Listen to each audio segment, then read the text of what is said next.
सदस्य नोंदणीचा शुभारंभ झालाय.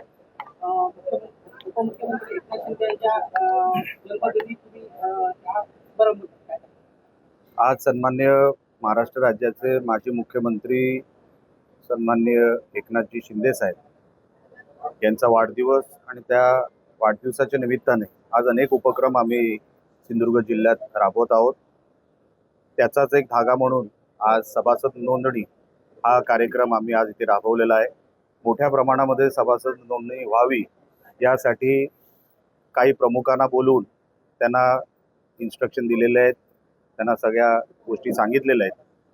मोठ्या प्रमाणामध्ये सभासद नोंदणी व्हावी यासाठी आम्ही सगळे प्रयत्न करणार आहोत. आणि जे अभिप्रेत आहे सन्मान्य एकनाथ शिंदे साहेबांना, तसं काम सिंधुदुर्ग जिल्ह्यामध्ये पक्ष संघटनेचं सुरू आहे. सन्मान्य दत्ता सामंत यांच्या अध्यक्षतेखाली, यांच्या कॅप्टन्सीखाली ही खात्री मी शिंदे साहेबांना या निमित्ताने देतोय. आणि त्याचं रूपांतर सभासद नोंदणी ही साहेबांना किती लाखापर्यंत आम्ही नेतो, ती मॅक्सिमम किती नेता येईल त्यासाठी आमचे प्रयत्न आहे. आणि येणाऱ्या काही दिवसामध्ये आम्ही तो आकडाही आपल्यासमोर ठेवू. नोंदणी हे तुमचं गिफ्ट असेल का? साहेबांकडे मला असं वाटतं सगळंच आहे. त्यांना पक्ष संघटना जशी अभिप्रेत आहे, ते त्यांना संघटनेचं वेड आहे. संघटन वाढलं कसं, ते जपलं जात आहे का नाही, आपले विचार, आपले आयडिओलॉजी, आपलं हिंदुत्व, या सगळ्या गोष्टींचं त्यांना वेड आहे. आणि म्हणून सातत्याने आम्ही जेव्हा त्यांना भेटायला जातो, त्यांचं म्हणणं की निलेश संघटना काय, कुठे काय असेल तर मला सांग. तर त्यांना ह्या सगळ्या गोष्टींमध्ये रस आहे. आणि म्हणून मला असं वाटतं गिफ्ट देणारा मी फार लहान माणूस आहे, त्यांना ते फार मोठी व्यक्ती आहेत. पण माझ्याकडून जे जे अभिप्रेत आहे, त्यांना जे काही पक्ष संघटनेसाठी जे अभिप्रेत आहे ते देण्याचा माझा प्रयत्न आहे. तर दिल्लीच्या निकालानंतर राहुल गांधींनी एक प्रश्न उपस्थित केला आहे. ईव्हीएम वर त्यांनी वोट केलं आहे, पण महाराष्ट्रामध्ये सुद्धा त्यांनी म्हटलंय की लोकसंख्येपेक्षा मतदान जास्त झालं असं त्यांनी प्रश्न उपस्थित केला. बघा, राहुल गांधीचं तुम्ही वक्तव्य बघितलं असेल तर ते नशेत असल्यासारखे त्यांनी 3 वेगवेगळे स्टेटमेंट बदलले. पहिल्यांदा म्हणतात की हिमाचलमध्ये 70 लाख मतदार म्हणजे लोकसंख्या आहे, तेवढे मतदार वाढले. नंतर कुठल्या तरी प्रेसमध्ये म्हटलं काहीतरी 50 लाख आहे आणि नंतर काहीतरी 39 लाखावर आले. त्या माणसाला धड शुद्धीत आहे किंवा नाही हेच आम्हाला अजूनपर्यंत प्रश्नचिन्ह आहे. पण अशा माणसाकडून तुम्ही काय प्रश्न विचारता, ज्यांना हिमाचलची लोकसंख्या माहीत नाही, त्याचा उल्लेख त्यांनी महाराष्ट्राच्या निकालावर केला. नेमके ECI कडे नोंद कितीची झाली आहे हे देखील ज्या माणसाला माहित नाही, त्याचा प्रश्नाला अर्थच नाही ना. सध्या ऑपरेशन टायगर आपल्या पक्षात सुरू आहे. त्या संदर्भात शिवसेनेचे माजी आमदार राजन साळवी, सुभाष बने आणि आपल्या पक्षात प्रवेश करण्याची चर्चा काय? अशी चर्चा आहे. बघा, लाईन खूप मोठी आहे. अनेक लोक आहेत ज्यांना आमच्या शिवसेनेमध्ये येऊन संघटनेमध्ये काम करायचं आहे. अनेक लोक इच्छुक आहेत जे प्रभावित झाले सन्मान्य एकनाथ शिंदे साहेबांच्या कामावर. अशा अनेक लोकांना आमच्या पक्ष संघटनेमध्ये काम करायचं आहे. आम्ही कसं थांबवणार? आम्ही टप्प्याटप्प्याने घेतोय. आता जे येतील त्यांचं स्वागत आहे. राजन साळवी यांना किरण समजांचा विरोध तर मला त्या गोष्टीची मला माहिती नाही.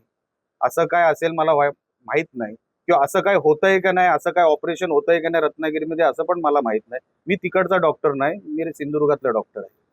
ऑपरेशन टायगर वरून संजय राऊतांनी असं म्हटलं, एकनाथ शिंदेचा तरी पत्ता करून ते त्यांनाही करतात. बघा, संजय राऊत काय बोलतात, किती बोलतात, ह्याला प्रत्येक दिवशी ते बोलत असतात. त्यांना काय उत्तर देऊ आम्ही? कोणाचा पत्ता कधी कोण कट करतोय? अहो, तुम्ही उद्धव ठाकरेचा पत्ता राजकारणातूनच कट करून टाकला, ते कधी तुम्ही बोलणार आहेत का नाही? उद्धव ठाकरेंना राजकीय दिवाळखोरीत टाकलं. उद्धव ठाकरेचा पत्ता वेळोवेळी कोणी काढला, पवारांचा माणूस आतमधून कोण आहे हे उद्धव ठाकरेंना एकदा कळलं तरी अशी वार्ताच कधी संजय राऊत त्यांच्या तोंडातून शोभत नाही. माझं म्हणणं एवढंच आहे, संजय राऊत हे असंच बोलत राहावं. जो काय महाराष्ट्राला राग आलेला आहे, त्याच्यामुळे जे आमच्याकडे लोक वळतात की ह्यांचा तिरस्कार जो आहे त्याचा फायदा आम्हाला होतो. म्हणून संजय राऊतनी बोलत राहावं, काही अडचण नाही. संजय राऊतांनी असंही म्हटलं, आताची सरकार आहे ती येड्याची जत्रा. अरे हा कोण येडाच बोलतोय? आई शपथ, म्हणजे हे तर म्हणजे कर आहे. अरे तू कोण? तू जत्रे म्हणलाच येडा आहे. अरे तुला काय बोलावं, किती बोलावं? म्हणून मी बोललो ना, त्या माणसाच्या जिभेला हाड नाही. कोणाला काय बोलावं, किती बोलावं, म्हणून अशा व्यक्तीवर मी काय जास्त बोलू इच्छित नाही. मध्ये जो पर्यटकाला मारहाण झाली त्या संदर्भात पोलीस प्रशासन दखल घेतं. काय सांगाल? मला असं वाटतं तक्रार झालेली आहे, पण संबंधित जे कोण तो मुसलमान आहे त्याला शिस्त शिकवायला आता गरज आलेली आहे. कारण का वारंवार तो हिस्ट्री शीटर आहे. मला वाटतं ते फॅमिली जी काय आहे दोघं तिघांची, आणि हे काय पहिलं प्रकरण नाही, दुसरं किंवा तिसरं प्रकरण आहे. आता ते जर मुसलमान असे ऐकत नसतील आणि पोलिसांकडून जर होणार नसेल काम, तर आम्ही हातात घेऊ ते काम. तर जिल्हा नियोजनमध्ये तुम्ही मालवणच्या राजपूत किल्ल्यावर नव्याने उभारण्यात येणाऱ्या त्याच्या संदर्भात ते स्मारक आहे ते जागतिक दर्जाचा प्रश्न उपस्थित केला होता. तुमची नेमकी संकल्पना काय आहे? बघा, ह्याच्यावरती जेव्हा केसरकर साहेबांनी जेव्हा हे सगळं पुतळ्याचं जेव्हा प्रकरण झालं, मग आम्ही सन्मानित शिंदे साहेबांकडे हा विषय नेला. केसरकर साहेबांनी आणि आम्ही तो विषय मांडला. शिंदे साहेबांचं म्हणणं असं, इथे जागतिक दर्जाचं आपण हे स्मारक इथे उभं करू. जो काय लागणारा खर्च आहे तो आम्ही कसा बसायचा, कसा आणायचा, ते सगळं आम्ही तुम्हाला करून देतो. पण त्याच्यासाठी डिझायनर कोण, आर्किटेक्ट कोण, एक फुल प्रूफ मॉडेल लागणार, फुल प्रूफ काम लागणार. त्याच्यासाठी जे काय लागेल ते आमचं काम त्या त्या दिशेने सुरू आहे. लवकरच त्याचं कॉस्ट एस्टिमेट किती, आताच मला असं वाटतं मुंबईमध्ये ती मिटिंग एक झाली.